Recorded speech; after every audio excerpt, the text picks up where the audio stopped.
Student life एक आदर्श जीवन होता है। इसमें आपको स्वयं को कुछ नियमों में ढलना ही पड़ता है, जो कि वास्तव में इतने आवश्यक रूल हैं कि केवल स्टूडेंट लाइफ में ही नहीं बल्कि पूरे जीवन को मॉडरेट, सुरक्षित और सुगंधित बना देता है। स्टूडेंट के लिए ग्रेट एम सिर्फ और सिर्फ नॉलेज ही होना चाहिए, अपना व मानवता का कल्याण करने के लिए। एजुकेशन से रोजगार मिल जाता है, बट एजुकेशन को सिर्फ रोजी रोटी का साधन मान बैठना वैसा ही है जैसे आप किसी तिनके को काटने के लिए कुल्हाड़ी उठा ली।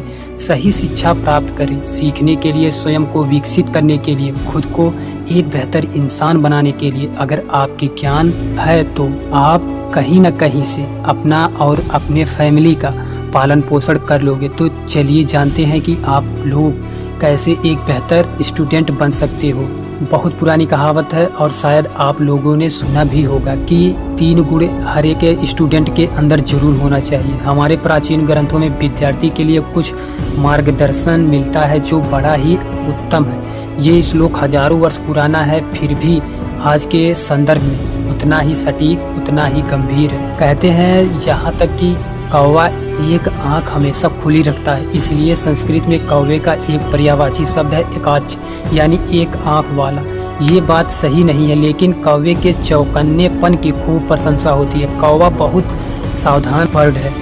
थोड़ी सी हलचल हुई कि कौवा तुरंत इधर उधर देखने लगता है। इसी तरह से एक स्टूडेंट को अपने आसपास की वस्तुएं, व्यक्तियों व घटनाओं के प्रति सजग रहना चाहिए और उनसे सीखने का प्रयास करते रहना चाहिए। वास्तव में आप उतना पुस्तकों से नहीं सीख पाते जितना कि आसपास के इन्वायरमेंट से सीख सकते हैं। यदि आप सीखने के लिए तैयार हैं तो पूरी प्रकृति, प्रत्येक घटना आपको कुछ न कुछ जरूर सिखाती है। ये था पहला गुण। दूसरा गुण है मेडिटेशन यानी एकाग्रता। स्टूडेंट लाइफ का तो मुख्य लक्ष्य ही एकाग्रता प्राप्त करना है। पहले इस पर भी विचार कर लें कि हमारा ध्यान बगुले जैसा ही क्यों हो। आपने यदि बगुले को ध्यान से देखा होगा तो बगुले में 2 बातें बहुत खास हैं। पहली, बगुला एक टांग पर खड़ा होकर गजब का संतुलन साध लेता है। संतुलन के बिना एकाग्रता संभव ही नहीं। एक स्टूडेंट को भी अपनी रोजमर्रा की जिंदगी में, अपने व्यवहार में, अपनी कार्यशैली में, अपने मन मस्तिष्क में निरंतर एक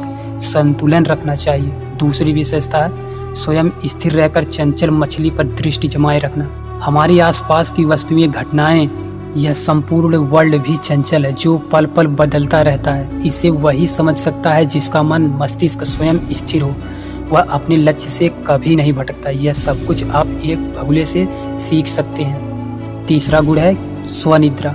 कुत्ता बहुत चौकन्ना होकर सोता है, जरा सी भी खरखराहट महसूस होते ही उठ खड़ा होता है। बहुत कम नींद में भी गुजारा कर सकता है। कुत्ता थोड़ा सा भी रोटी खाकर चैन से रहता है। आपको भी इन विषयों पर ध्यान रखना होगा। दिन में सोने से आलस्य बढ़ता है और बुढ़ापा जल्दी आता है। सोने से पहले किसी अच्छी पुस्तक को जरूर पढ़ना चाहिए, इससे नींद बहुत सकारात्मक आती है। विद्यार्थी 3 तरह के बताए गए हैं। एक, मोर के बच्चे जैसे, अंडे से निकलते ही माँ के साथ चल पड़ते हैं, यानी जिसके लिए इशारा ही काफ़ी है।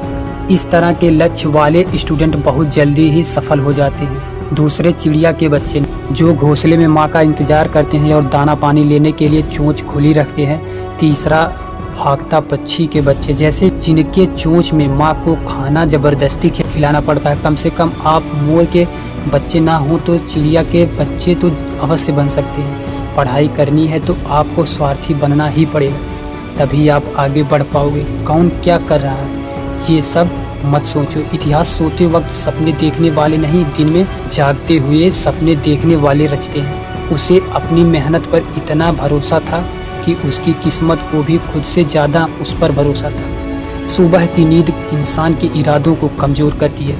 अपने लक्ष्य को हासिल करने वाले देर तक सोया नहीं करते।